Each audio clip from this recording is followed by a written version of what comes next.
प्रेम पत्र एक आखिरी उम्मीद कहानी एक सच्ची घटना पर आधारित है, जिसका किसी धर्म, जाति, व्यक्ति विशेष को अपमानित करने का कोई उद्देश्य नहीं है। इसमें जिस जीवन का चरित्र चित्रण किया गया है, उनकी पूर्ण सहमति ली गई है।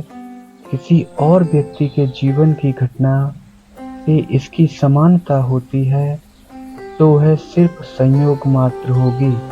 पिछले भाग में आपने देखा, गजोधर का बीता कल जानने के लिए रिया उसके गांव की संध्या से मित्रता करती है, और जब संध्या रिया को गजोधर के कृत्यों से अवगत कराती है तो उसे यकीन नहीं होता। अब वह गजोधर की कहानी, गजोधर की जुबानी सुनने के लिए एक दिन स्कूल न जाकर उसकी तलाश करती है, और मिलने के बाद उसका काम और नाम बदलने का आग्रह करती है। अब आगे। रिया, क्यों ना हम मिलकर आज ही कोई अच्छा नाम रख लें। अब गजोधर तो बिल्कुल नहीं रहेगा। गजोधर क्या कुछ भी, सबकी जुबान पर रटे गजोधर को हटाना अब संभव नहीं होगा, और इस उम्र में नाम बदलने से लोग मुझ पर हंसेंगे। रिया, अब चाहे जो हो, नामकरण तो होकर रहेगा। सुनो, अभी एक नाम है मेरे जेहन में, राजकुमार कैसा रहेगा? गजोधर, गेहूं बेचकर बाजरा खरीदने जैसा। छोटा नाम करने के लिए बदलना चाहती हो तो राजकुमार तो गजोधर से भी एक अक्षर बड़ा है। अब तुम राज रखो या कुमार, तुम्हारी मर्जी, लेकिन मेरे घर का कोई सदस्य कभी इस नाम से नहीं पुकारेगा। रिया, बच्चू, राज तो बहुत उगलवाने हैं, लेकिन कुमार अच्छा और अनोखा भी है। तो कुमार, हमने आपके बारे में जैसा सुना है, आप उससे एकदम विपरीत हो। चलो अब घर चलते हैं, लेकिन याद रहे कल एडमिशन लेने जरूर आना है। और हाँ, वैसे तुम्हारी जन्म तिथि क्या है? कुमार, क्यों आज ही शुभ मुहूर्त निकलवाना है? रिया हंसते हुए, नहीं नहीं, कल एडमिशन के लिए जरूरत पड़ेगी। कुमार, सच कहूँ तो सही तिथि मुझे नहीं पता, और शायद ही घर पर किसी को याद होगी। वैसे नामकरण आज हुआ है, तो क्यों ना इस 22/7 को आजीवन ना भूलने वाली तिथि बना दें। रिया बहुत शातिर हो। और फिर खुशी खुशी दोनों अपने अपने घर चल पड़े।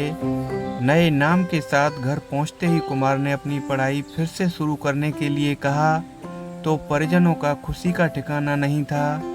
घर से सहमति मिलने के बाद अब उसे नींद कहाँ थी। पढ़ाई के साथ साथ रिया के साथ खूब मस्ती होगी। सारी रात तरह तरह के खुली आंखों से ख्वाब देखता रहा, और अगले दिन सूरज उगने से पहले ही रिया के घर के सामने था। उसे देखकर रिया भी जल्दी स्कूल के लिए निकल पड़ी। स्कूल पहुंचते ही उसने अपनी क्लास 10वीं में ही कुमार के एडमिशन के लिए बात की, तो स्कूल प्रधानाध्यापक ने बड़ी शालीनता से समझाया कि बिना 9वीं क्लास की टीसी और मार्कशीट के 10वीं में दाखिला संभव नहीं है। रिया, कैसे संभव नहीं है? सर, आप स्कूल प्रधानाध्यापक हैं, जो चाहे कर सकते हैं। प्रधानाध्यापक, नहीं बेटा, 10वीं का एग्जाम बोर्ड का होता है, और बोर्ड में हर छात्र का 9वीं का रिकॉर्ड देना अनिवार्य है। रिया ने कभी गिड़गिड़ाकर तो कभी तेज आवाज में प्रिंसिपल पर दबाव बनाने की पूरी कोशिश की, लेकिन उसकी एक ना चली। हर प्रयास विफल होने के बाद उसने 9वीं क्लास में ही दाखिला कराकर कुमार से कहा, इस वर्ष ना सही अगले वर्ष जरूर हम एक क्लास में साथ पढ़ेंगे। कुमार अब समय से स्कूल आता जाता था। रिया एक दिन अचानक कुमार की क्लास में आ धमकी, और लड़कियों वाली बेंच पर इशारा करते हुए बोली, आप सब में से कल्पना कौन है? एक लड़की हाथ खड़ा करते हुए, मैं हूँ कल्पना, बताइए। रिया, खड़ी हो, बाहर आओ मेरे साथ। 10-12 मिनट बाद कल्पना क्लासरूम में आई, तो उसके आंसू रुकने का नाम नहीं ले रहे थे। रिया आंधी की तरह आई और तूफान की तरह चली गई। किसी को कुछ समझ नहीं आ रहा था। आखिर रिया ने कल्पना के साथ ऐसा क्या किया जो वह इतना सिसक सिसक कर रो रही थी। कुमार की क्लास के मॉनिटर का शरीर के साथ साथ चेहरा भी बहुत मोटा था। लड़के उसे रावण कहते तो वह अपने आप को शक्तिशाली समझकर बहुत खुश होता था। कुमार ने उसके मजे लेना शुरू कर दिए। आज तो एक छोटी सी बंदरिया, वह भी रावण के सामने, उसकी लंका में आग लगाकर चली गई। आखिर रावण गुस्से में, लड़की थी, लड़का होता तो टांग पर टांग रख के चीर देता। वैसे भी इस कल्पना की बच्ची से तो मजबूत नहीं थी। अब यहाँ बैठकर नौ नौ मन के आंसू गिरा रही है। पकड़कर वहीं दो लगाती तो उसकी अकल ठिकाने आ जाती। कल्पना चीखते हुए, बकवास बंद करो, लगाती तो जब जब कुछ समझ पाती, वह तो बेवजह ही तरह तरह की गालियां और धमकियां देकर चली गई। कुमार, ऐसा कैसे? कुछ तो बात जरूर होगी, तुम्हें नहीं बतानी तो मत बताओ। कल्पना, सुनना चाहते हो तो सुनो कुमार। वह बार बार जिस तरह तुम्हारा नाम ले रही थी, हो न हो जरूर वह तुम्हारी ही गर्लफ्रेंड थी। कल मैं स्कूल का काम करने के लिए तुम्हारी कॉपी ले गई। यह बात हमारी क्लास की किसी लड़की ने उसे दूसरे तरीके से बताई है। आज के बाद कुमार की तरफ आंख उठाकर भी देखा तो तेरा मुंह नोच लूंगी।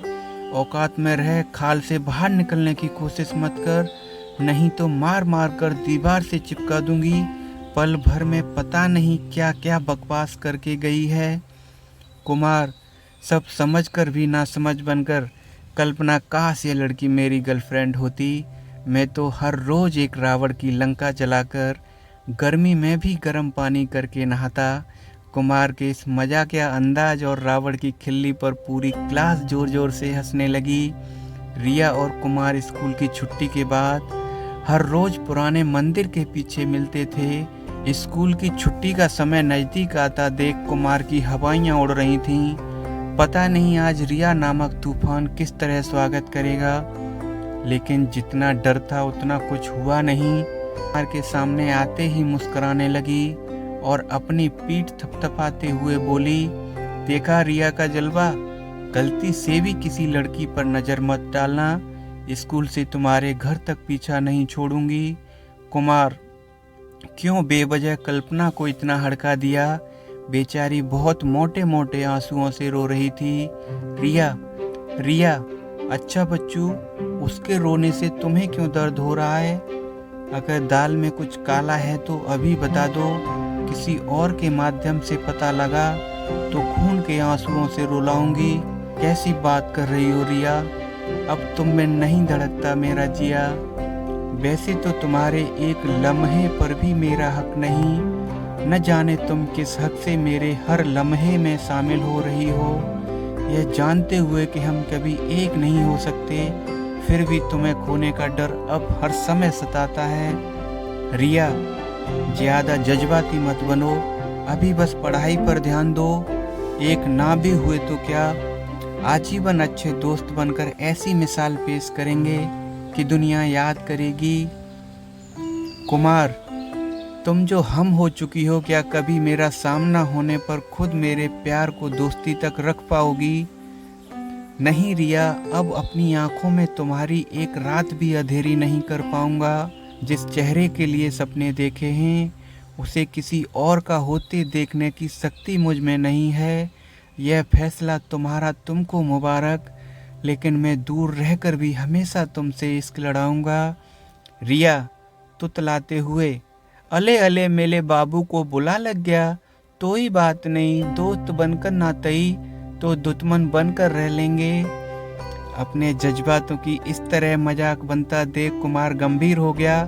मैं भी कितना पागल हूँ, औकात नहीं पैदल चलने की और सपने चांद के पार जाने के देख रहा हूँ। रिया, अच्छी बातें कर लेते हो, लेकिन इस तरह टूटने से कुछ हासिल नहीं होगा। आज को आज जियो, कल को कल देखेंगे। वक्त आने पर अपने अस्तित्व और हक के लिए जान की बाजी लगा देंगे, लेकिन हमें माता पिता से वरदान के रूप में मिले जीवन के एक दायरे को कभी नहीं लांघना है। कहते हुए अपने आप में मस्त रिया मुस्कुराते हुए घर चली गई। इस भाग के लिए इतना ही, अब अगले भाग में मिलेंगे। तब तक नमस्कार।